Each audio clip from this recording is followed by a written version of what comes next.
Are you ready to learn what red flags keep an eye out for when looking for love? Then we got you covered. I'm Brianna. And I'm Alex. And this is the podcast where we unpack reality TV and call out the bullshit. So that you show up confidently while dating and in relationships. Welcome to Ditch the Script.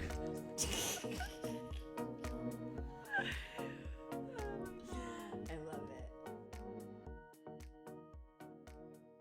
Welcome. Mahalo. Mahalo. Ooh, that's a good one. That's a good hello. I love that. Yeah. Island vibes. Such good vibes. How are you? I'm good. I'm good. We need our good vibes today. We are recording. We do. It's Monday. Yeah. Alex was gracious to work with my weekend timeline. I was in Key West with my parents, my friends. Hell yeah. Which we'll talk about in a second. And then what happened today, we got smacked with a gnarly head cold on Alex's part. It's not good. No. You know, when you're like tossing, I also feel like I'm going to be eating my mic today because my throat ASMR. is killing me. Yeah. Yeah. That was really good. Where's my money, Twitch? I'm just kidding. What was I saying? Come on, we could get there. Oh, you know when you wake up in the middle of the night and you are tossing and turning and you swallow and you're like, oh no. Oh. It was one of those. It was like, it was bad. Lymph nodes swollen, scratchiness, check. Dry but watery eyes, check. Oh my God. So... yeah, and like the top part of my head, you know, like when you feel like super heavy, like you got hit by a bus. Yeah. It was that just like from here up. Mm-hmm. So we meaning better. me, myself, and I, We've all been of my better. parts. Yeah, we've been horizontal on the couch today, and I'm really thankful to my clients being super cool people because I just hit them all up and I was like, hey, Can't do it. I am not an asset for you today. But apparently you are for Ditch the Script because she said, bitch, we're doing this. Like full transparency, mostly because I have no other time. We can't do it. Like we literally can't do it. We tried. When we were originally postponing, we tried to come up with options and we this couldn't was do it between the two of us. Right. So, yeah. So, and instead of giving someone very specific guidance, I am speaking into the void about Love Island guidance, which is like less of a risk there. Yeah, totally. Like let's just step into the proverbial island for a moment. Like I'm there. This is a free space for you to like, you don't have to be on, you know? Like we're just, yeah. Doesn't that sound tempting? You're here. There's an island breeze. Ooh, you're laying some seagulls. down. Caw. Yeah. And you're watching everyone flirt and mingle. And you are just patiently hanging back. Yeah. And just witnessing. You're on a day bed. It's been great. Yeah. You're in the shade. So wait, because, speaking of island vibes, you very much were there this weekend in, celebration of not technically Love Island, but let's just pretend. Yeah. How was Island. Key West? God, I haven't been there since forever. So you've been there about before, obviously, because when I was like 10. Yeah. I've never been there before. My parents have been. Oh my God. A lot. We should do a girls trip. Yes, girl. I was thinking about all of the things that Key West feels really appropriate for like celebrating, and like you can go for no celebration whatsoever, and that would be totally fine because it's like being on a time warp. Like time doesn't exist there. But what an amazing place to celebrate like a divorce or a breakup. Let's do it. Yeah. So I'll get married. I'll purposefully get divorced. And then we'll go there. Yeah. That'll fuck you up financially. Don't do that. Okay. Well, how about... Let's just go to celebrate us. The breakup. Oh. Yeah, that too. But also 1 year DTS anniversary is coming up. Yes. Oh my God, that's a really good idea. It's on my manifestation board, a trip to you. So it's Okay, coming. well, Key West is part of it. It's like a 4.5 hour ride. No big deal. Done. It was great. There were a lot of really great things about it. But one thing that I wanted to sort of like put into this space was last night I took my parents to a drag show. I saw that on the Yeah. gram. And there were lots of pictures and videos that I have been sworn to not put online because they are. But you're going to text them to me. Yeah, I'm going to text them to you. Sorry, Lynn and Chris. I love you regardless. Mm-hmm. You're safe and here. They're so safe. They're so safe. And you know what? Like, I had this moment of like major gratitude for my parents because like they have never done something like this before.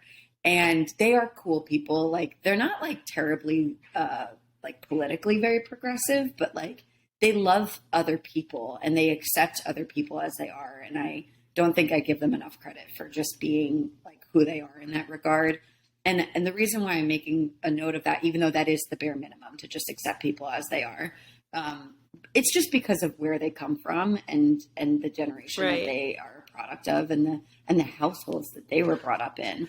My grandpa, the one that you were very familiar with, Grandpa Abe, is like, well, he was way before his time as far as his like love, adoration, and appreciation of all walks of life. And that was just like, that was it. So everyone else was incredibly racist and incredibly homophobic and incredibly like not accepting of others. So we are. Yeah. So like in their lifetime, they're only like in their 60s to like be in a very queer space with fake tits and ass in their face. They're shoving dollars into bosoms. And like, I was just swelling with pride. Swelling with pride. They were cool. I love it. Good job. Good job. Snaps for Lynn and Chris. Yeah, honestly, big ups to them. It made me really happy. I was like really grateful that like they wanted to do that with me and they had a good time doing it. And I made this joke. I was like, we're making really wholesome memories. But for me, like that's like a wholesome memory. I agree. I think that is wholesome. Oh my God. Yeah. I loved what I did see so far. So these, explicit videos, I cannot wait. Yeah. My dad got groped. He got groped, which actually like, I loved all of the playing, but I wish that there was like a boundary around touching people's genitals of all genders. That did sort of give me the ick a little. Mm-hmm. It's just triggering. It could be really triggering. Yeah, full transparency. So I live in Palm Springs, which is has a very large LGBTQIA community, like obviously deserving of that, because fuck the shit they have to deal with in other communities, you know? Yeah, we need safe spaces for sure. We need safe spaces. But that's actually something that I've had male coworkers tell me about. Like they've been groped because of, And so it's just, it doesn't matter. Like it's all like it's everyone. It's for shock appeal. It's just keep your hands to yourself. Yeah. This is always safe in the bubble. Safe or ask for consent. A quick and maybe the tipping, I don't know. Like it just, it could use revision and maybe I'll have a better idea of what that looks like in the future. But right now I don't. So but everyone was cool about it and we did the thing and it was a new life experience for all of us. What a fun experience. It was really great. You had a surreal spiritual sound bath experience. I want to hear about that. Oh my God. Yeah. Quite so the opposite crazy. of the drag show. Yeah. There's this place like out in the middle of nowhere out here in California. Off to a great start. Yeah. And in the 50s, I'm probably butchering this story, but I'm going to try and give it, if you want more, Google or YouTube. So this place called like Integratron. This dude in the 50s like had some kind of extraterrestrial experience where he was given a formula for this building and something else. So it's a little like fun out there woo-woo story. One, I know, which was like, I just love that because it's kind of like, you know, you got to kind of like buy into the experience, like just because of that, you know, whether you believe in aliens or not, to each their own. But it's just like, it's fun. Like you made the trek out there. Might as well buy into the idea. Exactly. Drink it up. So, and like for me personally, like I believe in extraterrestrial life. Absolutely. And me like, too, I think they could do something. Yeah. Me too. Regularly it has.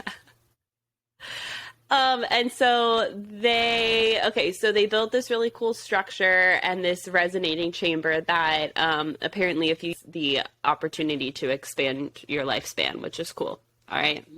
Now, what's crazy about this experience is that this building, once you enter it, you can like literally feel the energy. It's pretty gnarly, like I'm not gonna lie. And then when you get up to like the sound chamber, because you have to like crawl or like go up this ladder thing, it's almost like going into an attic space, into the resonating chamber. And it's like sound all of a sudden has weight in a way. It's really fascinating. Like every breath, every like foot shuffle, you can hear it all. And then there's like this cool spot in the very middle of the chamber where you can go stand and like shout something and the other people in the room will hardly hear you. But to you, it's like really loud. Really amplified. And so it was a really cool experience because, I mean, they did a full on sound bath, you know, and if you're not familiar with sound baths, each bowl has a different frequency to resonate with each chakra. So they go up the chakras, you know, from root to crown. And I'm not going to lie. They go bottom up. That's how it always, you always want to go bottom up for chakras. So, you know, what was interesting was there were definitely a couple of mine that were lighting up. Like it was really interesting to like feel things kind of like, it was almost like a vibrational chiropractic adjustment. It was really interesting. That's a good way to describe that. But I woke up and the session ended. It does kind of feel like you're in a deep meditative state. And it was just like, I was so chilled the rest of the day. It was such a magical day. It was just great. And I went with cool human beings. I can only imagine what coming out of that experience would feel like. Your body has gone through an entirely deeply meditative experience, but like every cell of your physical being rather than just your mindset. Yeah. I will say, I didn't think about this until after, but like you're kind of at the mercy of the group that you get because you know, there's X amount of spots for every sound bath. And if you get people who are really like giggly or snore really hard, you can hear it all. So it's like, they actually give you a little spiel beforehand that's like, if someone ends up falling asleep and snoring, like, please feel free because you'll be the hero of the experience. Wake like, them they up. give you permission. Yeah. But, you know, I was very lucky with the group I went with. There is, because then I started trying to YouTube, like, a explanation of the space. Jason Mraz actually went and sang in the actual sound room. And that YouTube video has a really, because he's like as much of a hippie as I am, which I did not know. I haven't either. But he describes the sensation of the sound really well. So if anyone wants to either YouTube it or hit me up on the gram, I'll send you the link. Word. But it was special. What was your group like? You mentioned that, you know, you're at the... Oh, well, I went with, I went with my, like, the coolest coworkers ever from Saguaro, Palm Springs. So, like, that was dope. We all were really into it. Several of us brought our crystals and we just were, like, hippieing out together. Light it up.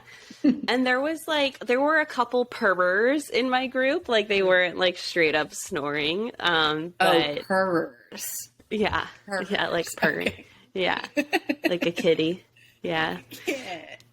Like a kitty cat. But, you know, everyone was pretty quiet. Everyone was really respectful. And, like, at the end, they'll let you, like, hang out and kind of lay down for it. Because you kind of feel drunk. Like, you feel, like, vibration drunk. Oh my gosh. Yeah. Yeah, and they like clear the space with Palo Santo, which was like that's my daily ritual. So it was great. I just felt at Yeah. home. It was good. It was good. All good vibes. All really good energy. You know what? Since we've ruled out that the illness that you're feeling right now is COVID, it's not COVID. Yes, That's what we've ruled it's out. not. I took a test. Is it I have a theory, which is like, do you think that your body going through all of that vibrational, a detox? yeah, do you think that that contributes to the release That of what's crossed my happening mind. now? It did. Yeah, it did cross my mind this morning. I mean, who the fuck knows? Who the fuck Anything's knows? possible. Anything is possible. It could have been, I touched a doorknob that someone sneezed on, or it could have been the sound bath, But it's not as magical. It's to not. imagine So the I'm down to doorknob. believe. We can just that's a fun. I'll choose that belief. Why not? Yeah, like for all of the physical discomfort that you're in today, and for however Yeah. long this lasts, maybe it's serving a Not purpose long. to release. Okay, good. I'm claiming it's going to be a 24-hour. We love to hear that. We're releasing all of those toxins that got jiggled up in your sound bath. Yeah. Yeah. Oh my gosh. I'm going to be pounding the tea tonight.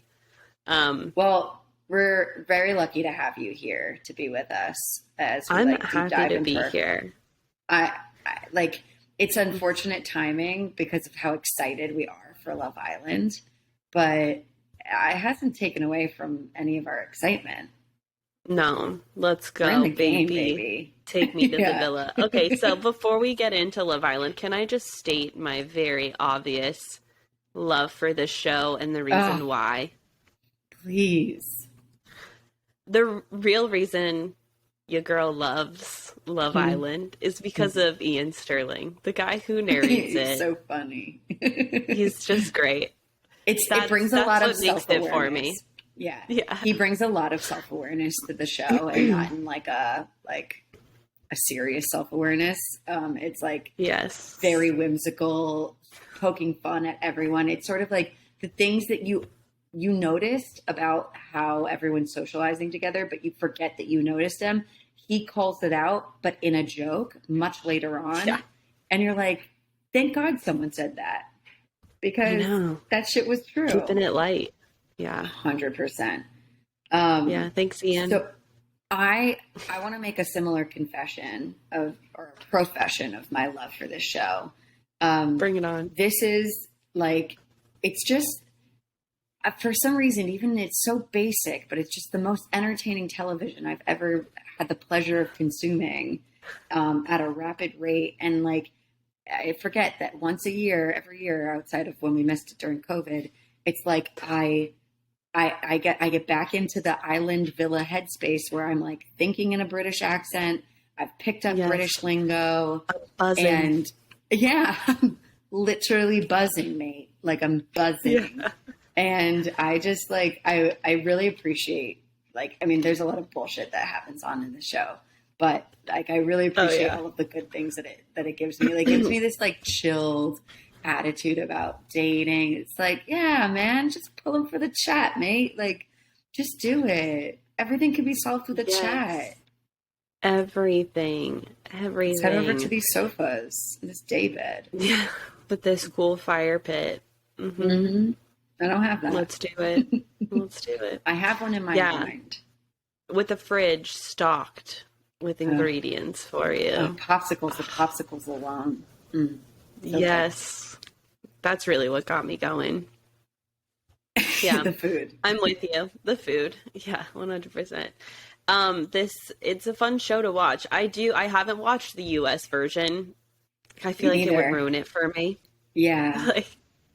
I I'm not interested in Americans enough to want to watch them do this. I have Bachelor in Paradise for that. I don't. Perfect. And you know what? Fine. They've sort of perfected.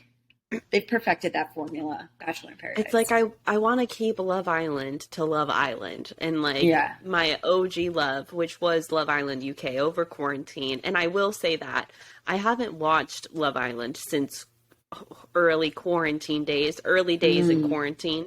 Okay. And the beginning of the end. Yes, and the like theme song and the credit rolling song and like all the little sound effects in between are Bring you so back. low-key nostalgic now. Yeah, it's like, Yeah. oh my God. Those sounds. It's like I have flashbacks to like Yeah. quarantining and being like, oh my God, I haven't seen a human being in RL in eight Yeah. weeks. You know what? That's so funny. It has the same effect on me because I didn't start watching the UK version of this. I didn't start watching Love Island until the pandemic had started. And it was early days. It was like March. And I was clinging to the island for, Yeah, sanity. literally They sanity were my because friends. yeah, and I needed to like escape into something that allowed me to forget about what the fuck was going on around us. And that Right. actually was so important at the time. So that same the noises, the intros, the dramatic like recaps and the what's coming up where he goes, And Ian Sterling's voice. yeah, it's just like it brings me joy and I'm so grateful for that. Yeah, I needed I'm with I you. needed I'm so dark with times. you. I remember that Yeah. the shows would go dark between episodes, and I would just be like met with my reflection and the doom of the pandemic around us, and I was like, "Fuck, I gotta watch Back another to episode." self-medicating. Yeah. Yeah, Of Love Island. yeah, Hit good stuff. play. Hit play, Yeah. baby. Couldn't hit it All fast enough. I right. used to fast forward through it so I could get through it Oh my, faster. 'Cause it was yeah, so because it's like nervous. we might as well just make, from 9 a.m. to 7 p.m. Love Island. To the Yeah. veins, absolutely. Okay, so what we're covering today is the first week plus the first episode of the second week because that's what's available to us in the U.S. So we've seen all of the individuals arrive, get coupled, and then we see them recouple, and then a new person arrive on the villa with a couple new bombshells in between. Full transparency, I only watched up until the unseen The bits. recoupling. Okay, so we're not going to cover that extra episode. Okay, then I'm not going to Sorry. spoil anything for you. That's okay. I'm not going to spoil anything for you. Okay. So I'm gonna watch, and I'll keep those notes for next week. absolutely, absolutely.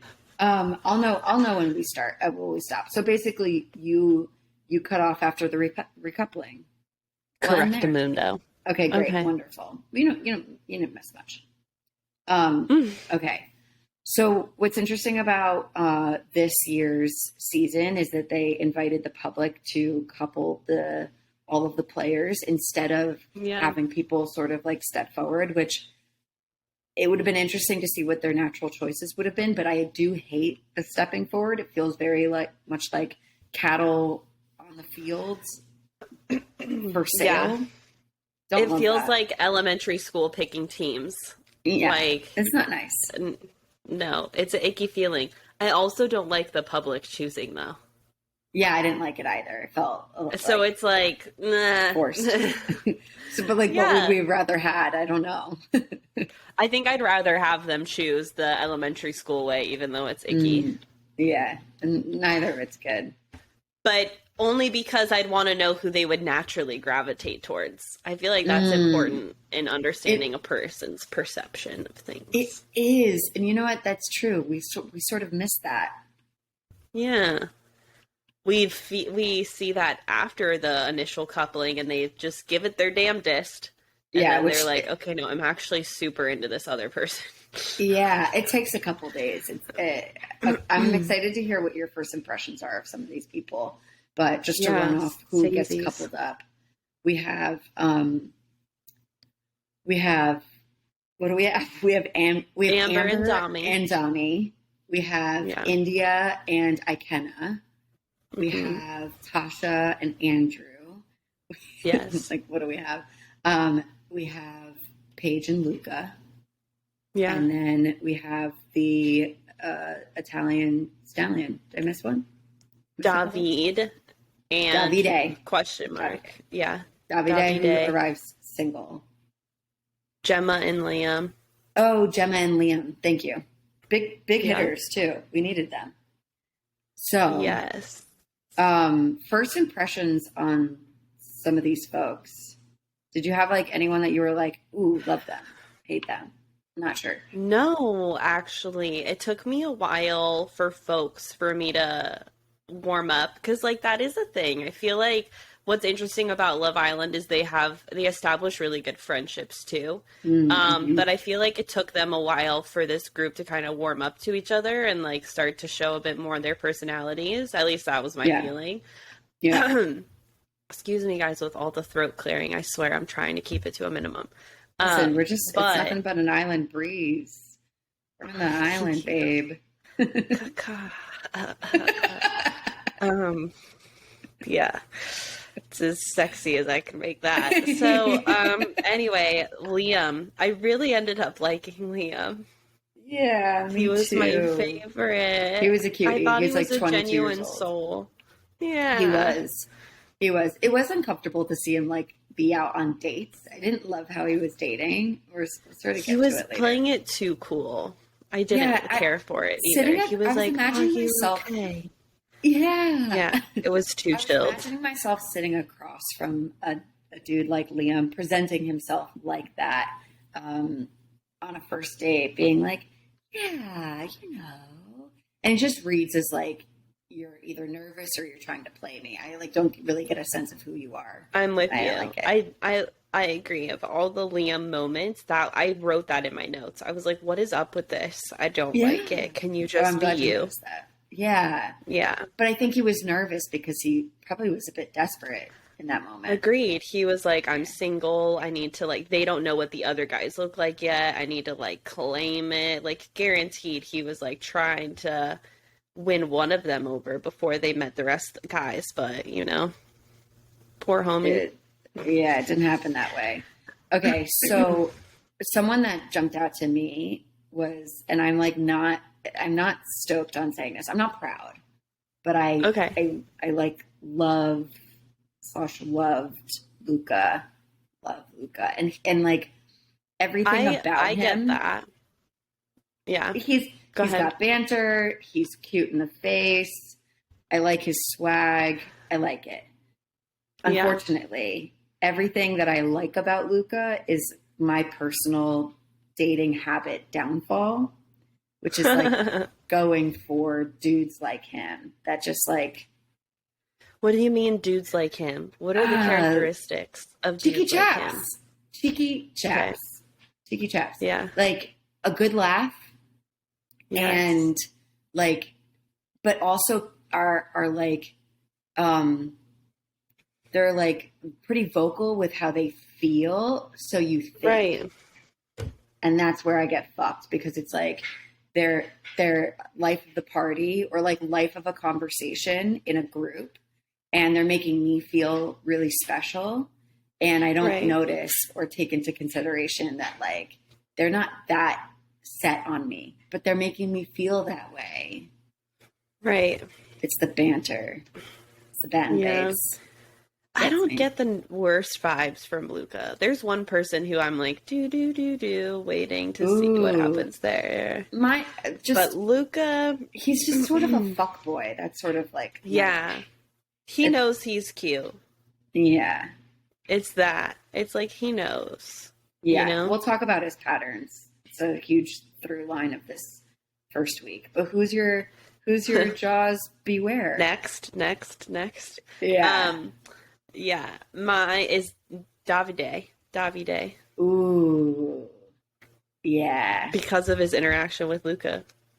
I'm really interested to hear your take on that. Because I could see that being sort of polarizing. Okay. So let's just knock out the couples who sort of just stay the same. We have Amber and Dami. Love. They're cute. Yeah. I feel like they're super chill. They're a slow burn. So I'm like, this is interesting. Mm-hmm. Super interesting. I feel like Amber could reassure him a bit more. I feel like she is playing her cards close to her chest. Mm-hmm. Because I don't know if she's fully sold on Dami yet. What about you? I feel the same way. I think that towards the end of the week, you see her like recognize her own attraction to him more, which I think is actually something that she knew, but was not as forward with putting out in his space, but because he's doing it with her in a really genuine way. And she's also seeing that he's not interested in like building anything with anyone else that's there so far. It's sort of reassuring that she's okay to sort of start to reassure him. However, I think what her downfall is in that slow build up, which is, you know, it's working for them, so it's not an issue, but which is also shared with all of the other girls, is like, these girls are gorgeous, stunning women. And they are not used to putting in any sort of effort to flirt with guys that they like. They're really not. Yeah. You only see this from one girl, and she's a bombshell, and she comes later in the week. And everyone else is just sort of waiting in the wings. And this, I do find that this happens with the first initial group of girls on every Love Island season, because they're gorgeous. They got on the show for a reason. They're fresh off of their old dating patterns, which is like hit the club scene, get approached by men, and like wait to be talked to. And this is not that situation. That's why it's so much fun to watch, because you realize that what you were working with isn't working anymore. Yeah. Yeah. I feel like this is something I talk about in my dating course, Ready, Set, Swipe, because, like, I think a lot of women are their own worst enemy when they have that attitude of, like, I'm going to sit here and, like, wait for you to put the work in, and, like, I want you to approach me. And I know we've talked about this on the show before, but, like, you know, and you and I sidebarred on this, too, the whole, like, quote-unquote handkerchief moment. Like, ladies, we've been making the first move for fucking centuries. And like, and like the joke that, and I can't take credit for this, I stole this from Matthew Hussey, who's also a great dating coach, but he actually talks about the handkerchief move all the time. You know, like back in the day, women used to drop their hankies, and the guy would go over to pick it up and say, "Excuse me, miss, did you drop this?" And like, do you really think he made the first move, or was that calculated on her part? Calculated. And absolutely. Yeah. And so it's like, I think that there's a balance to these things. And I don't think there's anything wrong with a woman initiating and showing her interest. Where I think it gets dangerous, and what I think women understandably so are nervous about, is getting into a relationship with a passive guy. So then she ends up doing everything. All of it. But that's why it's like, tennis match it, you know, like there's an equal balance, you know, you serve, they serve it back. Yeah. So yeah, I Absolutely. I feel like for some of these girls, as you just said, like they're starting to realize like, oh shit, I can't just sit here on my pedestal and like wait for these men to show me their best mating call. Yeah. Yeah, so, exactly. And I love how you said that, because it's true. Like you gotta give a little to get a little. And totally. Actually, and men want to feel wanted too. They do. Otherwise, they don't. They're not certain that you're even on their on their radar. So absolutely, like take it from me, someone who like friend zones herself by accident very quickly. It's like it's that lack of, hey, let me throw my proverbial handkerchief down. Yeah. To in order to get the juices flowing a little bit. Someone actually in the first episode that we see do this quite well. Was Tasha. You know, she was coupled up with Andrew. She pulls Luca for a chat, and what we end up finding is that Luca was taken by surprise that Tasha was interested in him and wanted to get to know him a little bit more. And had she not done that, she may not have been on his radar organically. So, one point, I was watching her, and I was like, okay, this is a dating path that I identify with, or that I want to identify with, which is like, I'm seeing how things are going with this person, but I'm also interested in you. I'm being honest, or as honest as I need to be with each of you about how I'm feeling and what my intentions are. And I'm not interested in taking anything too serious too quickly, because I want to see how this plays out transparently, but like sort of full speed ahead. Yeah. Can we talk about something that I thought was interestingly worded and like it could have been better? Because you just said like she's being as honest as she needs to be, right? About her interest in multiple people. Yeah. And, you know, my red flag with Davide, which we're going to get to in a second, is kind of related to this. But like, you know, something that everyone has in common is we all just want to know the truth. Like, none of us are saying, like, you can only date one person at a time and that person needs to be me until you tell me otherwise. We're all okay, like, giving permission to people to see multiple people. It's just we want to fucking know about it. Yeah. And so so I just wanted to hit that point home. The thing I wanted to ask you about is, like, Andrew with Tasha, he very much straight up, when they first get coupled up, says, you know, usually I go for brunettes, but we'll see, like, because she's blonde. Yeah. And I was like, of all the ways to word that, you could have chose wisely, because I felt like it was a low-key form of not a conscious triangulation, but sort of triangulation. Yeah. And I didn't like it. I didn't know what your opinion is on that, or if you even caught it. I didn't have a read on why I didn't like it. I just knew that it wouldn't have felt good if it was me. Like, if someone was like, yeah, usually I go for blonde, but I guess we'll see with you. It would sort of make me feel like you're putting me in my place a little bit.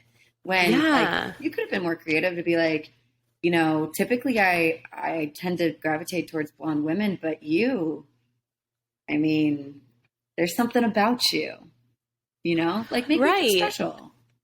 Yeah, like, and I mean, like, I don't ever want to tell someone to, like, lie, but, like, use soft gloves, use kid gloves. You know, maybe this was, like, low-key triggering, because I've actually had a guy tell me exactly this once.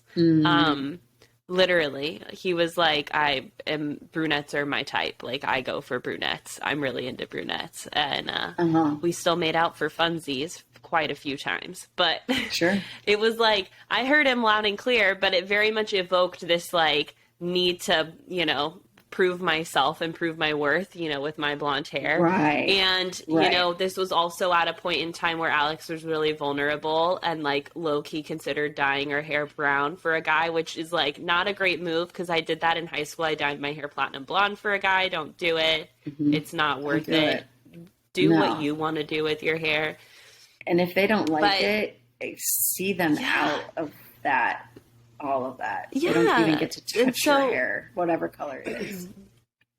Yeah. So I think, like, because the reason I wanted to bring this up is I get this question a lot too, is like, what do I do if I go on a date and I'm just, like, not into someone? And I personally believe basic human decency is warranted. I don't think there's ever a reason for you to sit there and just immediately tell someone, like, look, this isn't going to work out because I'm not attracted to you at all. It's like, I don't think that that's super kind. I think, you know, thanking someone and being appreciative for just their human existence and, like, for their time of, like, you know, hey, I really appreciate getting to know you, you know, and this just isn't the type of dynamic I'm looking for in a relationship, or, you know, I don't feel the way I need to feel to keep seeing you, but, like, wish you all the best. I'd love to be friends. Like, there's just so many other ways you could say it instead of being specific about, like, I don't like you because of your hair color. Totally. Absolutely. Well, and that's a thing. That's a theme in the show for all of its seasons. It's like they all sort of introduce themselves to each other and they're like, what's your type? What's your type? Watch this and I'm like, first of all, this makes me uncomfortable because we're, like, itemizing qualities of people, but also I have never been so certain about the, like, this color, even shade of someone's skin where they're, like, tanned, dark. I'm like, I've never been so certain about any of that in my life. And it's hard to relate to. It's hard to relate to, like, go up to somebody and be like, yeah, like, I typically like this and X and Y and blah. And it's like, I have no fucking idea. I'm going off vibes alone. I love that. Good for you. I can relate to it because that's how Alex used to date. Like, oh, fuck, I did it again. That's how your girl used to date. We love April. Shout out to April. We love you. Fuck. April, we have the same disease. What did we drink growing up? Okay, how much time did you spend in Florida? I'm just kidding. Yeah, literally. Florida did this to me. So I very much had a type. With more specific. Yeah. Hell yeah. Oh my God. I used to have such a type. And, like, not so much that it's like if they didn't match said type, it was an automatic no, but almost, yeah. Like, I've alluded to this before. Like, I almost didn't date Jordan because he wasn't my type. And I'm so glad that I got over that. because it was a beautiful relationship. And so it's just interesting to me because it's like, now I'm with you. I can watch this and I'm like, ooh, what flavor would I want to try? Like I can see that and approach dating in that way. Not that I'm dating right now, guys, it's way too soon. I will let you know. No, we're not there yet. We're not there yet. Not there yet. Not even close. My life is beautiful and rich with all the things it has going on in it. I'm delicious. satisfied. Mwah. It is. Like, seriously, I am in such a beautiful place right now. But like being able to watch. I love that. I know. We need a girlfriend date. It's been a long time, we gotta but catch I'm up. doing really well. Yeah. Fuck yeah. So okay, we're back to it. Yeah. So what was I saying? We were talking about boys. Oh yeah. You so said, I now can you're like, who do I date? What do I it's way more fun and explorative, and like I'm more open-minded about that. But we do get kind of, the Ryan Goslings of the world. There's like this cookie cutter stereotype for like main character romantic energy. Depending on what size or shape, you're into, fill in the blank. But like a lot of people have this like conditioned image look that they go for. And, totally. it screws us up. I'm always telling women, fuck your type. And same with men. Fuck your type. Like, just get to know the person on the other side of the table, and like see what they're about and get to know their inner world. Because I can guarantee, the question I always tell my clients who are like, well, he needs to be taller than me. It's like, if you knew the man of your dreams who was going to treat you the way you wanted to be treated and love on you and bring you coffee in bed or whatever is your ideal relationship is important to you, vision. Would you care that he's an inch shorter than you at the end of the day if you knew everything else was going to be fabulous? And the answer I always get is no. So it's like, why judge someone so quickly because of that? It ain't worth it. Yeah, absolutely. Yeah. And this show, it's funny that every single person comes into the show, whether it's the beginning of the season or all the way to the end. It's like, what's your type? What's your type? When this show is a perfect example of how you wouldn't want to like really adhere to any of that anyway, because everyone starts to just gravitate towards each other because you're going off of looks and a personality. Like, it's no secret that everyone that shows up on the show is like a 10 or a beauty standard 10, right? Yeah. Everyone's, again, like there's not a whole lot of variety in like body shapes and sizes, but like everyone is like aesthetically super pleasing to look at. And, and they're all sort of like, yeah, of course this person's hot, but like, do we have a connection? Do we get on with each other? Are we going to work through conflict with each other, which we tend to not see until a little bit later. But so all that to say, we love Amber. We love Dami. What's his name? Dami. Thank you. Dami. I love them. I think that it's cute that they like the same that you mentioned. It's a slow burn. It's very like sort of beautiful to like watch unravel and see them explore it. So that's been fun. Then we also have India and Akena, who are an interesting pair. Yeah, they're both kind of like 1 foot in, 1 foot out. Like, they like each other, but they're not obsessed with each other. And so I think they're like in their heads about that.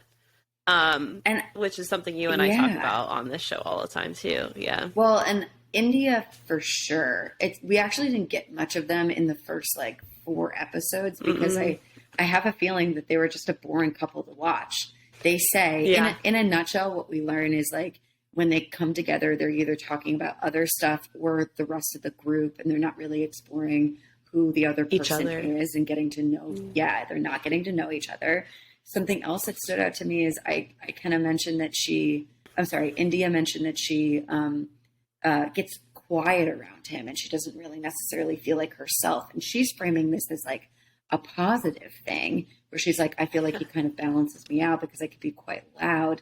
And my immediate question is like, I can appreciate if that actually feels good, but if you feel that your personality is being stifled, that feels like a dynamic that I would not want to be in or would not want to continue to pursue. Yeah. What do you think of that?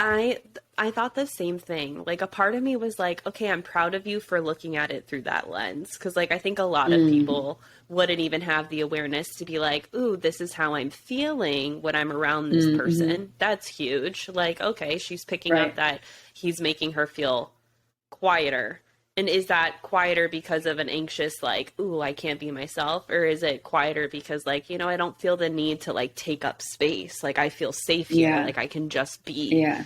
with you. Because if it's Right. the latter, fuck yeah, that's an energy I can get with. If it's the former where you're like, ooh, I don't feel that my normal outgoing social butterfly personality is going to be a vibe for this person, so let me just like exile that part while I'm here, not the vibe. Yeah, Yeah. absolutely. Agreed. And it was interesting because we didn't even really get a sense from Ikenna until much later in the week, at least edited What he and was brought feeling. to us. Yeah, who he was interested in. It's like we so we learn from him he's interested in a whole host of other girls that I've never once seen him have a one-on-one chat with. So if that's his plan, he's not doing a very good job. And then we also get to hear a little bit of insight as to how he's going about his plan with India, which is treat her like one of my boys. Treat her like a friend because he values building a friendship before he finds himself comfortable in a relationship.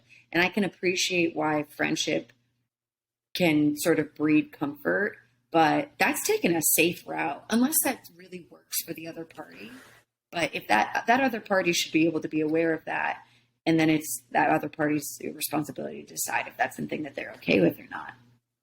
Do you feel that both a friendship and a romantic relationship can be developed simultaneously? Yeah, absolutely. I think so. Yeah. I think I do too. I think that like if it comes organically, that's amazing, but kind of rare. But otherwise, I think that the two need to sort of like be like handled in with the context. Yeah. Yeah, yeah, like in absolutely. the context of this show. Like, you know what I mean? Like, whereas, so you look at other shows like maybe Real World or like these other, like you live together for an extended period of times, but you're not necessarily in a house together for the purpose of for dating. Fucking. Yeah. You know what I mean? And so it's like, I think that in those settings, going in with it, like, I'm here to be in this house on this reality show and I'm going to be me. And like, if something happens, great, Real World Jersey Shore type vibes. But when it comes to Love Island, where like, if you don't make a connection with someone, then you get voted off said island, right? Like, I'm with you. Like, I think that's a dangerous game for him to play, especially when like everyone else at this point has had some kind of, snog to use what their I've verbiage. What I've seen on previous seasons is that like the only times that establishing a good friendship in your couple, even if it's not romantic, the only way that serves you is when they're not getting matched interest with other people that come on or already on the island, and you get to a voting stage where they're like, I'm gonna protect you, which to me sort of defeats the purpose of the show. But they're usually doing that to keep each other in, so hoping that someone else drops onto the island that like they have a good connection with, and then they're sort of in trouble. Yeah, I think it would serve him to like, to focus on developing a friendship and go ahead and make out with all three ladies, because I have a feeling if you did that, you would know way quicker who to eliminate. Yeah. Narrow it down. I generally with India, what I notice is not working to her favor is that she's having a lot of feelings privately about her connection with Ikenna, and she's not bringing that to the surface. She may talk about that with a couple of other people. She may drop that information in the confessional, but she's sort of like, again, similar that we were saying earlier, radar. She's like, she's used to being pursued. She's not really getting that from Ikenna or any of these other dudes. And so she's really just like hanging back, even when she feels jealous that another islander drops in and wants to get to know Ikenna. She finds herself feeling jealous, and she doesn't do anything about that. Like, it's just, there were some moments where they had some communication clarity with one another about how they were feeling. That's how they got to the like, we're just chilled and we just want to get to know each other and like be friends and like have it build from there. But I think that there's a little bit of hesitation on both parts to kind of see what else is coming in. I know. Yeah. I think like really what makes or break the couples in this show is communication. Because it's like when you see the ones that almost overly communicate, it's all way more kosher and like organic. Whereas the ones that are like, I'm too scared to be vulnerable, so I'm going to wait for you to open up to me and tell me that you like me before I tell you that I like you. And in the meantime, I'm going to pretend like I'm the hottest thing since sliced bread and go mingle a bit to like keep you on your Yeah. toes, which manipulation. So it's Yeah. like, it's, I just, We gotta call it it's what it really is. interesting to kind of watch like the people who naturally are like healthy communicators because they're like eager to want to like pull you for a chat and like be upfront about like, here's what I'm feeling, here's what I'm thinking. And the ones who are more like insecure, in my opinion, a lot of this stems from an insecurity. Yeah, totally. I haven't seen enough like maliciousness to like to like label anyone anything. Like it's way too soon. It's early days for that. Okay. Yeah, early days. So, but what I do think is happening is like a lot of people's insecurities are self-sabotaging Yeah. them because in this environment, it's not going to serve you to not speak up. Too cutthroat. And someone For that is real. surprising me in this, that sort of exhibiting a bit of what you're talking about, is Gemma, who is 19 and Yeah. gorgeous. Agreed. Really gorgeous. Like she sort of stands out in the group as like one of the islanders that like a lot of the guys are really like interested in getting to know without even having to like know much about who she is, which it seems to be a very clear reflection of how like women who look like her are received in society, right? It's like some of these boys have no idea what her personality is like. They're just like, gotta figure out what she's about. Yeah. But she surprised me because, I don't think that I gave her much credit because of the way that she looks. I think that I just assumed that and her age, I assumed that she was going to be Agreed. bratty, pretty entitled, and not mature at all, and like not know how to like handle whatever attention was going to come her way, or maybe not attention was not going to come her way. And on the flip side, I've seen her be pretty cognizant of other people's feelings, both men and other of the other girls. I've seen her be not overly communicative, but communicative about where she's at and what she's doing with the people that she's coupled up with, the people that she's talking to, and some of those girls that are coupled up with the people that she's also talking to or like those people. And she really surprised me because she did all of that. I agree. You're talking about. Yeah, same thing. Like, I actually defended her a bit at one point, which we can talk about, when the two other gals came in later in the week. Because same thing, like, I had a client go through this. I think I mentioned her once on this show, but like, she's dating a guy who's like 8 years younger than her. And at first she was like, I would never do that. Like, I've always made this inner vow. Like, I would never be that person. And I'm like, girl, you're 32, right? Like, yeah.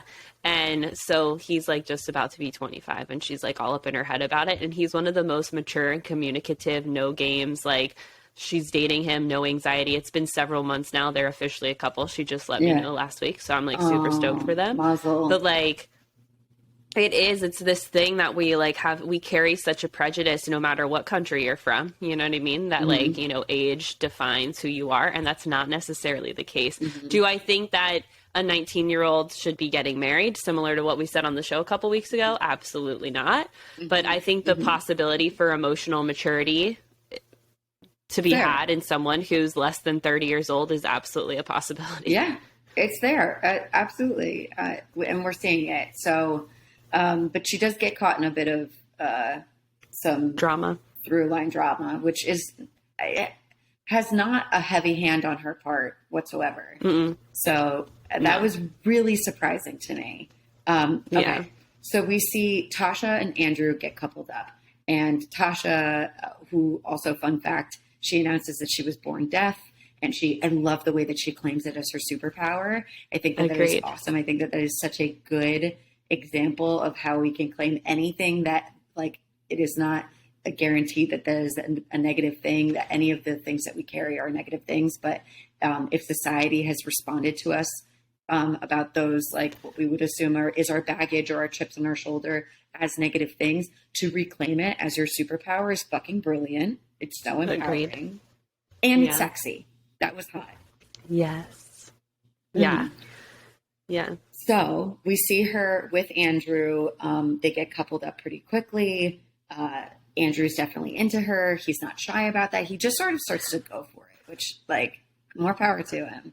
She pulls Luca. She wants to get to know Luca. We see a couple of episodes where it's this sort of like love-ish triangle, except Luca's sort of all over the goddamn place, which we will talk about. Tasha is sort of figuring out how she's feeling with Andrew, and she's figuring out how she feels with Luca. It's interesting to see how the couples progress. That time at night is very important. Like, when you are coupled up, you have to sleep in the same bed. And I really think that there are a couple things in the show that progress people's relationships very quickly on this show. It's spending time together in bed at night. It either makes or breaks you over the course of time, and the dates that you may go on outside of the villa. Very important as well for relationship progression. So, yeah.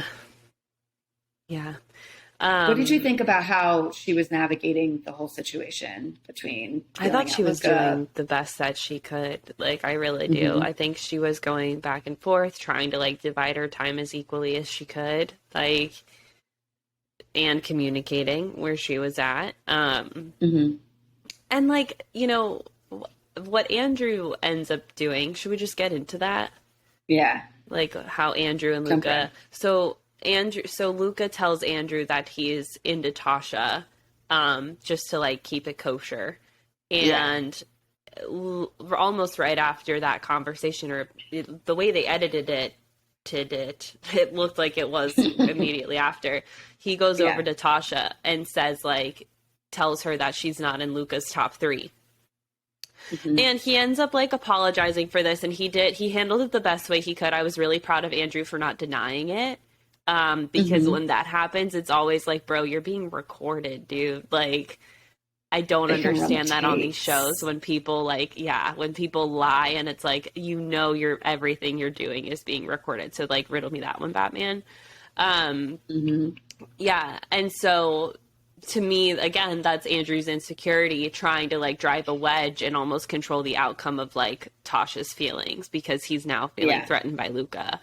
I feel like Andrew gave me some questionable vibes at first, just because he was like kind of holding it back. I was trying to figure out, like, are you trying to study people? But I think now it's more of like trying to gauge personalities and like see what he would vibe with before he wastes the time like going up in his mind, waste the time of like going up and like trying to connect and figure it out for himself. Also don't think that that's the best strategy, because people in these early days are not going to be 100% authentic, because they're all trying to do the same thing and figure each other out. So I think you're actually wasting more time playing the passive game instead of like being the one to like really ask the questions you want to ask. Definitely. But yeah, I think Tasha handled it well. I think Luca pulling Andrew for a chat about that, because eventually Tasha tells Luca like, oh, Andrew told me I wasn't even in your top 3. And so Luca pulled Andrew and they like broed it out. It was great. I really do. I feel like they handled it as best as they could for as awkward of an encounter as that was. Yeah. Like you said, Andrew just sort of owned it. He was like, don't know what I was thinking. For me, assuming that it was a reaction to feeling threatened, as you noted, it's one of those instinctual, like fuck ups. Like, it's a glitch, right? You said something and you meant it at the time, but you didn't really mean it because you weren't thinking properly. You just said something to have that desired effect. And like, I agree. Like, I'm glad that he just sort of was like, I don't know what that was about, because I'm sure he has no idea what that was about. Yeah. I think like I'm open to giving him to see more about what he's about moving forward because of that. I think if I had seen him gaslight and like gone into defensive mode, I would have been super turned off. Totally. Very similar to the whole other incident that I can't wait to talk about. Tasha may have been too. Right. Yeah. And so it's on Tasha's part, I think it's interesting to have seen her sort of like, she was pretty interested in Luca. And I think once she sort of started to catch wind that Luca was telling Tasha that he's interested in her, but telling everyone publicly that he's interested in his other half of the couple, Paige, that he's interested in her, and like he doesn't want her to get swooped up by the bombshell that's going to have to make a decision, and like, and I apparently he's mentioned Gemma a couple times, which I like did not see, and and I'm just he's all over the place, and I think once Tasha sort of like stepped outside of the cone of persuasion, that he was that he was like signaling her way, she realized like, I have this guy that's definitely been forward about how he feels about me. I have this other guy who's being forward about how he feels about me and all of these other people. He's made zero commitments to anyone. And I have an opportunity to like really invest in the couple that I'm already in with this guy. This is what she's recognizing at this stage, which time will tell. This is a good guy. I could fuck this up with a good guy. So let me snap out of it. She, in a very coy, chilled way, she lets Luca know that she's friend zoned him. It's so casual. They're like in their PJs. They're getting ready for bed. I kind of love that. She was just like, we're just friends, right? And he's like, shit. But he deserved that shit. Zoned.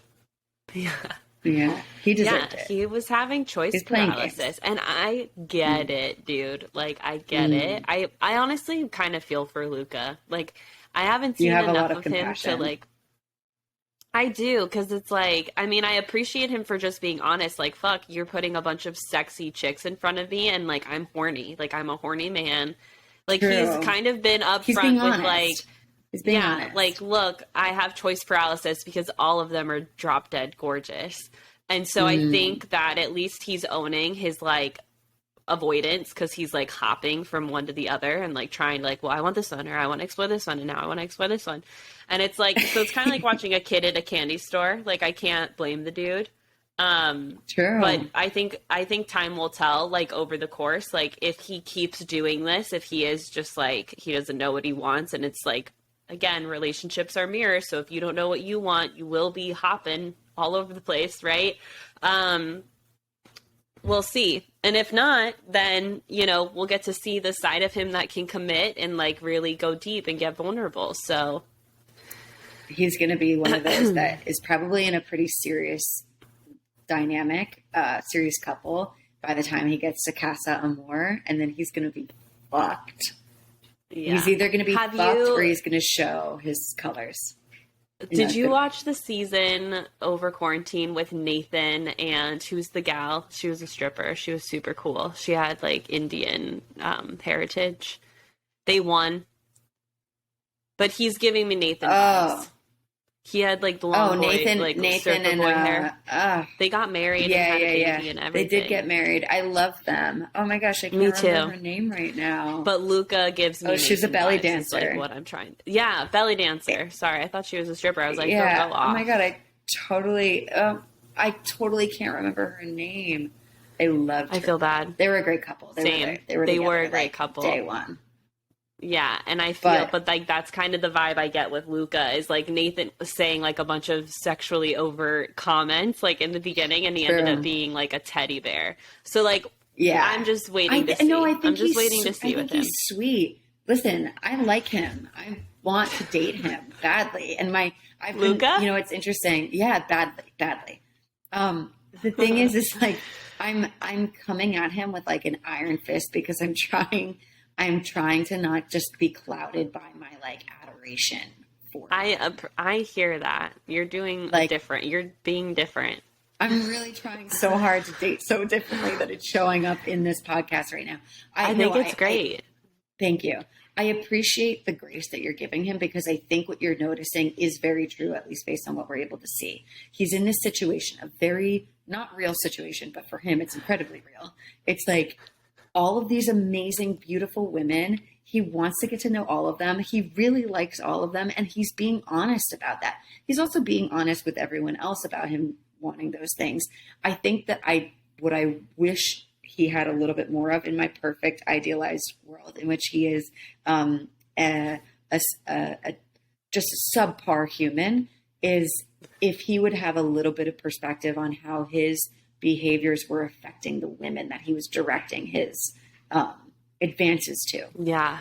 Yeah. A Impulses. little bit, because we see, because Tasha's wise about it. Tasha's wise. She's like, I see this from a mile away. Gemma's not even thinking about it because Gemma's being pursued by her couple partner, Liam, and she's eventually pursued by the Italian stallion that everyone sort of wants.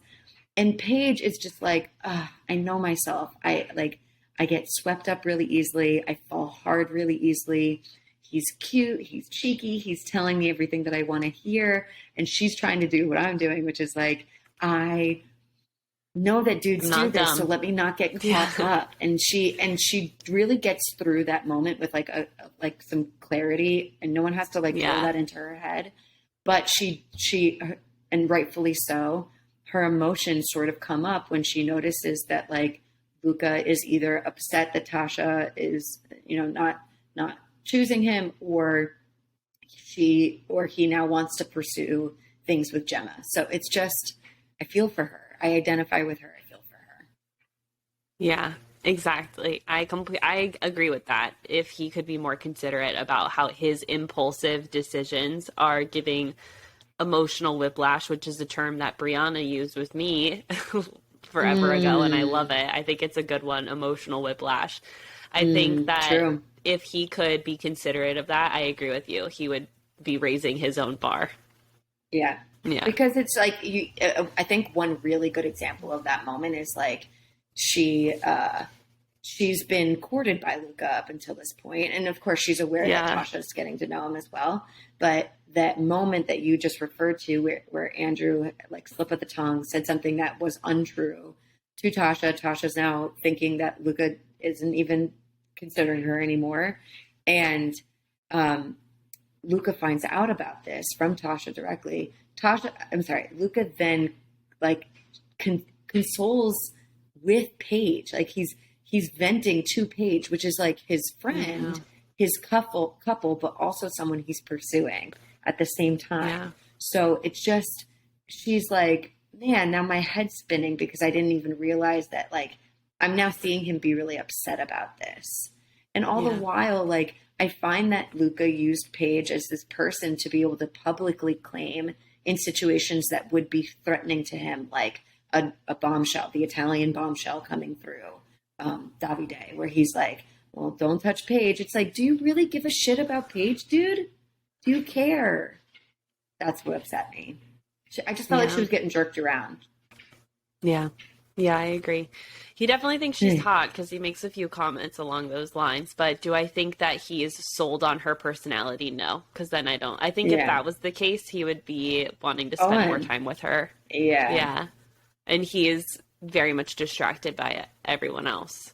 So Davide comes in, this Italian dude who has the ginormousest pectorals I have ever seen in my fucking life. Get specific. Like, put those away, please.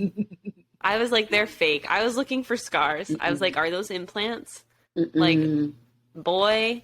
But you see him work out in the gym a lot, so you're sort of like, you can see how they got there. I'm not into that. Like, that's a little too swole for me. Like, no, I've dated men with muscles, and if they could fill out my bra better than my own boobs, we have a problem. Alex, girl, you got small titties. That's hard. I do. They're quality. No, they're quality tits. But if your bar is you can't fill these out, come on. Okay, and then some. I love boob banter. Okay, yeah, I agree with you on a personal preference. Although he's hot. He's hot. Like that is tough to ignore. GQ model. He doesn't do it for me in the way that everyone else is reacting to him. Agreed. Everyone's just sort of like, keep drooling. Claim your women now, man.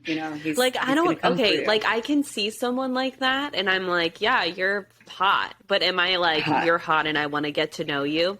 No. Not really. That doesn't do it for me.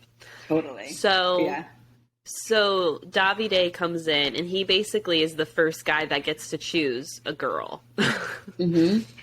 So, Yeah. I can only imagine the jealousy because everyone else there has been like quite literally strapped, assigned to somebody.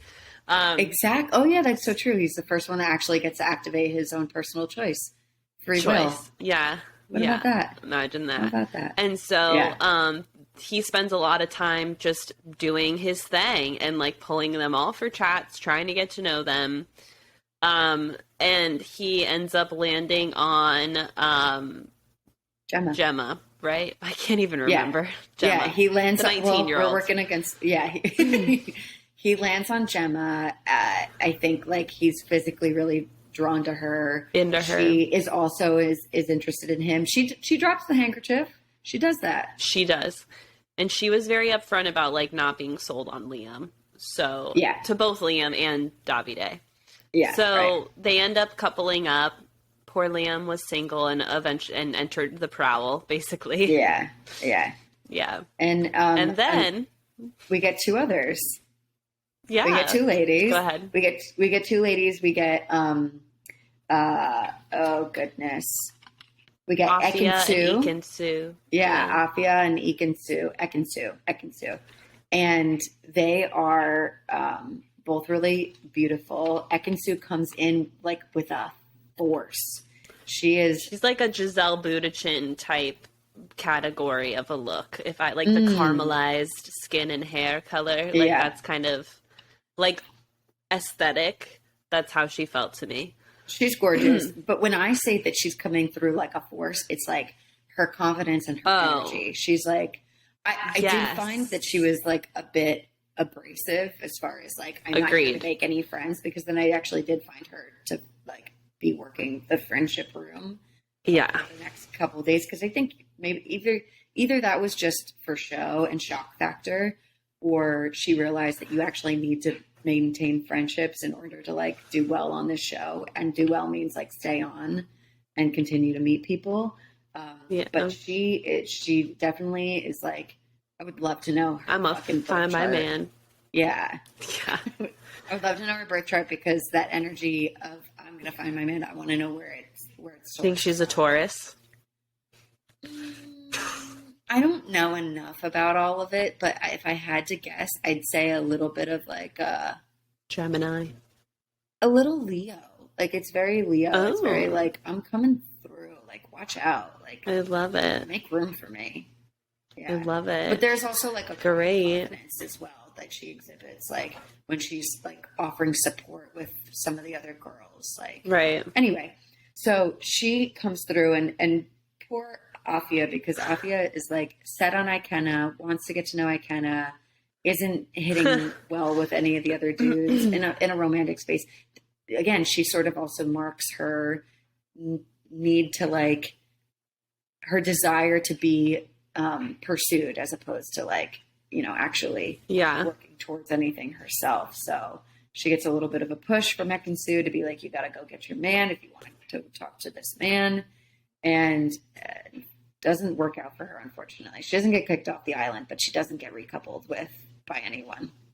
No, but I have faith. She's a beautiful woman, and like she seems smart and like she's super cool. So yeah, she's cool. I feel like whoever comes in next week, enough.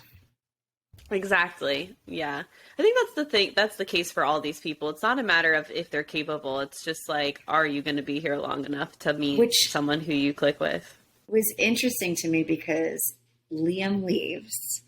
I know. And I had feelings about this, because the one thing that I'll say about Liam leaving is I understood why he left. He didn't have the thing with Gemma. He didn't feel like he was connecting with anyone else. He met with Ekin-Su and Afia, but nothing really took off from there. They sort of went off and, made their way towards their own people that they had identified that they wanted to pursue.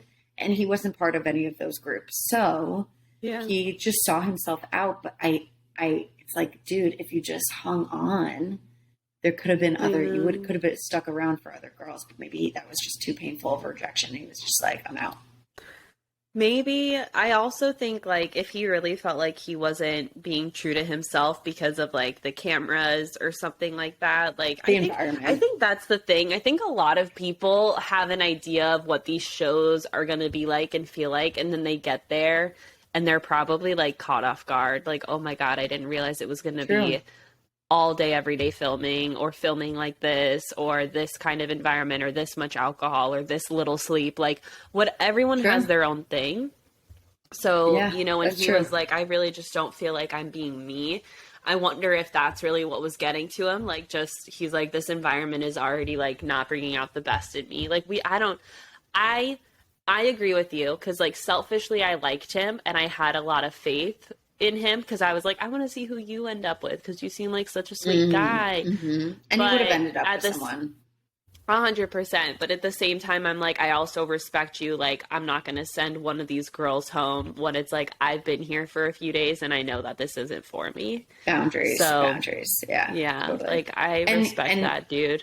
That was sort of a gift, because with Paige and Afia being left single at the recoupling, which we'll talk about in a second, one of them would have had to go home. We weren't sure how that was going to play out. They probably would have made the Islanders pick someone to go home, as they usually do, and that would have been a bummer for either Paige, who had been there from the jump and really wanted to be there and just got a shit end of the stick, or Afia, who literally just fucking arrived. So yeah, so they got to chill. I do want to back up to what Davida does. That I was like, ooh. So, I mean, as Brie and I have talked about, like, you know, Davida and Gemma were together, and Luca starts to have his eyes set on Gemma. And so he hadn't, you know, to what Luca was saying to us, like, he hadn't had the time to really pull her for a private chat at all. And so the night that they're doing the recoupling, he decides to make his move. So he grabs Gemma. They have a conversation. Apparently the conversation was great. Meanwhile, Davida witnesses this and gets pissed off because he feels that it was snaky of Luca to go talk to Gemma, and that he should have told, that Luca should have told Davida before he went and did that. That he was going to pull her for a chat like that. Right. I disagree. I don't think that Luca had to ask permission for that. I really don't. I am on Team Luca. I think that if he had assuming this is true, that he had not had enough time with Gemma to know that he really wanted to pursue her. He was just physically attracted to her. But after that conversation, he knew, like, okay, no, I like this girl. Then I agree with what Luca is saying. Like, then I need to tell you, like, hey, I'm going to pursue her. But just to have a conversation with her, I don't think it's necessary for him to be like, bro, I'm going to go talk to your girlfriend now to see if I'm even interested in pursuing her. Right. You know? Yeah. That's my opinion. What's your opinion? I'm sort of split, because I see it from both sides, which is very classic of me. But I sort of could see, I get what David's upset about. Yeah, I had like you just shortened his. I just think it's a David issue. Oh, sorry, Davida. You know what? It is an American David issue. You know, he was giving some real David behavior as opposed to Davide. You know, he wasn't in his smooth Italian stallion Davide move. He was being a real fucking David, which is what he was doing. Ew, no, David. I hear you in that, like, I truly don't think anyone needs to ask for anyone's permission, or even give like a hey, what's up about like a low risk choice that they were about to make, which is to go have a conversation with someone. I do understand why he was like, it would have been cool of you as we've gotten to know each other. And like, at the same time, Luca has been very clear that he's attracted to Gemma. He's already noted that. No problem. So I think where things get a little blurry is the content of the conversation, because it wasn't just a, hey, I want to see what you're about chat. It was a, hey, I like you. And I want to kiss you. Oh, that chat. And I kiss you right now. Like, it was the same chat.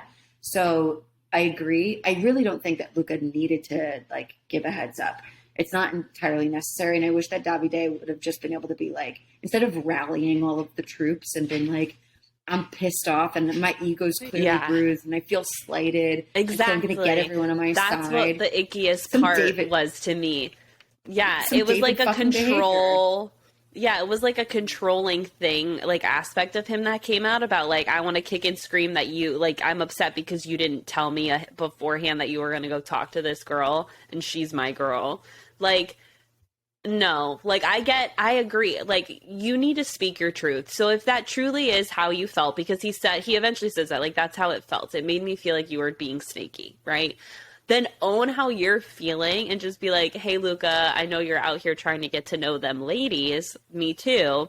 I would have really appreciated if you would let me know just, ahead of time because it made me feel like this. And I want to make sure you and I are good, and like, right.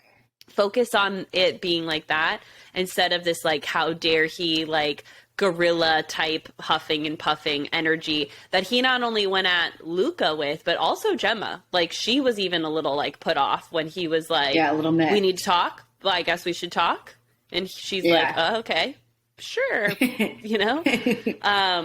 So she gets honest with him about how, like what happened.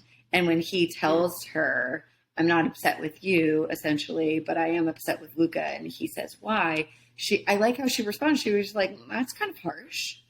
Like, that doesn't really seem totally necessary. And I think that, like, you're right, and that's right. It's like you can have a feeling, you can have a reaction to something that someone did, and you can bring that to them. But to rally everyone, to huff and puff, as you're saying, and also to, like, you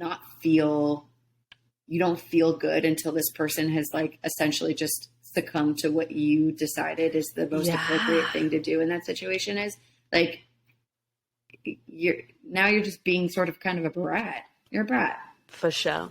So that's probably not used to not getting what he wants. Oh yeah. I think he's used to having all the options and, yeah.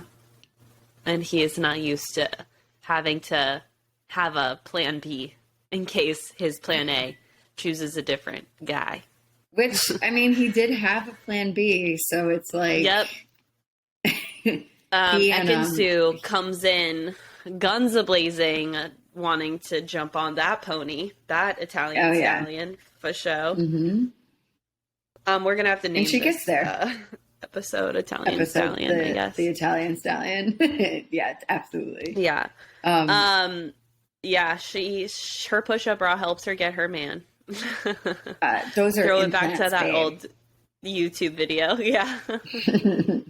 True. She definitely gets her man. And interesting to see the other girls sort of take a note out of her page where they all sort of acknowledge, like, her behavior coming on was, like, a bit much, but we should all take a bit of a note and say, you got to go for more of what you want. And I think that there's a happy medium in there with, like, the way that the girls have been and the way that Ekin-Su came in. It's like, give it a little bit. I agree. And be considerate of your girlfriends. Yeah. The thing she said to Afia about, like, later tonight during the recoupling, you would regret not making a move. So make the move. And I've done that to myself in a bar when it came to giving a guy my number. I literally had that same conversation with myself because we had made eye contact a couple times, like, from across the room. And I was like, oh my God, I want to give him my number, but I'm so scared. And then I was like, okay, Alex, you can leave knowing that guy was really cute and missed opportunity, or you could grow a pair and potentially push the plot line forward, and at least then right? And so I did, and nothing came of it ever. But I think it is a good reframe because it's true. It's like you have nothing to lose in that moment. Like, what the worst case scenario is what is already gonna happen, right? You're gonna leave and not have the guy's number, or you're gonna walk away without a match on the island, right? So it's like, I loved that she did that, because it was a great reframe that Afia needed in that moment. So go, girl, go. I love that you just made that an applicable skill in our non-Love Island reality. Oh, yeah, 100%. It's a great skill. That was so useful. Oh, ta-da. We're here for it. Back That's pocket. what we want. Yeah. at the next karaoke bar? Oh, I've already been to one. There was nothing but queer men there, but you know what? We had a good time. Love it. Oh my God, my mom was filming me like sing karaoke, and I was like in the microphone. I was like, "You have to stop. You have to stop. You have to stop right now. Mom, you have to stop right now. Put it away. I need you to put the phone away. I'll send you that video too." Okay. Okay. So at the end of the recoupling, we have Amber and Dami. We have Ikenna and India. We have Tasha and Andrew. We have now Italian Stallion, Davide, and Ekin-Su. We have Gemma and Luca, who are a brand new couple, and are also like super jazzed. They're both really excited about their new couple. It's cute. So I'm excited for them. Yeah, it's cute. You know what? And we see sort of Luca like for the first time, like this happens before the recoupling, but he's putting an effort into like courting her in a way that we were not seeing. He was grafting, bitch, in a way that he was not grafting with any of the other girls that he was interested in. Yeah. So brought her that. I think OJ. it says a lot. Fuck yes. Who's gonna bring the OJ? Cute. Me. I was a little late. I'll be a little late, but I'm coming. Thanks, girl. Love it. I got you. And then we have our two single ladies. Yeah, Paige and Afia. Yeah. So that leaves us red flag, green flag. Our first red flag, green flag of Love Island. My first red flag of Love Island UK is going to Davide and his little temper tantrum about his inner child not feeling considered. Oh my God, shut up. That's exactly it. Yeah. That's exactly it. Like, totally. Bro, I hear you, and your reaction is your responsibility. He could have handled that better. The end. Yeah. What about you? With that? I'm trying to remove the way that I identify with some of these stories to find like a true neutral red flag, but I'm having a hard time. So I'm going to give it to Luca, despite the way that I feel about him, which is that I'd love to pull him for a chat. And that is, it's really like, it's the effect that his sort of like, I like you, I want to see, I want to get to know you has on like Paige in particular. It couldn't have felt good to be built up as someone who was a potential, and he hasn't, you know, typically in a situation where someone has decided that they want to recouple with someone else, and I understand that he didn't make this decision until the very end. But when they're considering to date someone else or really getting to know someone else in a serious way that could lead to a recoupling, usually what someone will do in this show is pull their current couple for a chat and just give them a heads up to be like, so they don't quote get mugged off. And I think that Paige gets mugged off in this show, period, point blank period, in this first week. And I feel for her because I think that she is such a catch. I think that she's so cute, and she's like, she reminds me of Alabama Hannah. Yeah. She looks like Hannah Brown. Ooh, she does kind of look like her. I never That's how I've been remembering which seasons. Yeah, she's the first time I saw her. I was like, Alabama Hannah. Yeah. They just have a very similar facial structure. Like they both have a really round, dimply face with like gorgeous, long, straight hair. And I love them both, like their energy, both of them have beautiful souls. So I'm excited to see who Paige locks down, because I have a good feeling that she'll lock somebody down too. Yeah. Agreed. Putting out all that good juju. Not a ton of red flags. Not a ton of red flags in this first week. You go, Love Island. Yeah. It's the breath. My green flag. Yes, I know. My green flag is with Ekin-Su just being a good friend and helping Afia with that reframe. I thought that was like really considerate of her, like Afia's experience there, and her being like, look, like you have nothing to lose. Get out there, right? Because like you don't know till you try. True. So that's my green flag. True. I'm going to give it to Tasha, who sort of in a non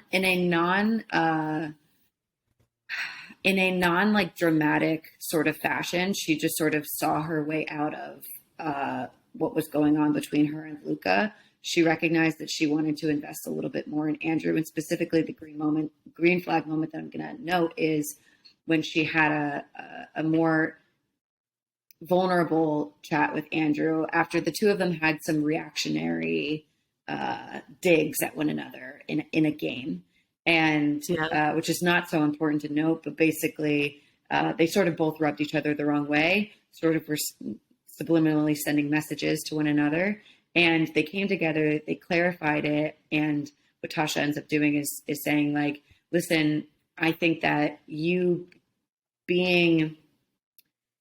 pursuing me in the way that you did put me off because I was scared, because I actually find us to have like a good thing going.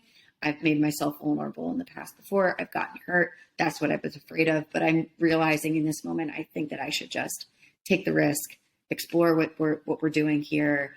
And I already feel good about that. And then they went forward, and it's been really nice. And you can see them get closer. Ta-da! Green flags. I'm really proud of them. Well, that's it for week 1. Next week, week 2. Yeah, look at us go. Girl. Look at us go. Hanging on by threads. We really need to, just today, we need to figure out what we're going to do for our 1-year DTS anniversary. We really do. We need a girlfriend date. We got to plan it. Yeah. And we'll have that convo then. Guys, whatever ideas you have, DM us. We want you to be a part of the 1-year celebration. What should we do? Late summer. Where should we go? Early fall. Yeah. I'm so excited for us. Anyway, if you aren't following us on social media yet, do so on the gram and TikTok at Ditch the Script Pod. And then if you want your dating and love life questions answered, head to ditchthescriptpod.com. And if you want a free 30-minute mini session right here, right now on the podcast, apply to be on our show, ditchthescriptpod.com/podcast. And that's it. See you on the next one. Oh, I love Love Island, and I love all of this so much. Me love too. You. Love you. Bye, guys. Bang, bang, bang. See ya.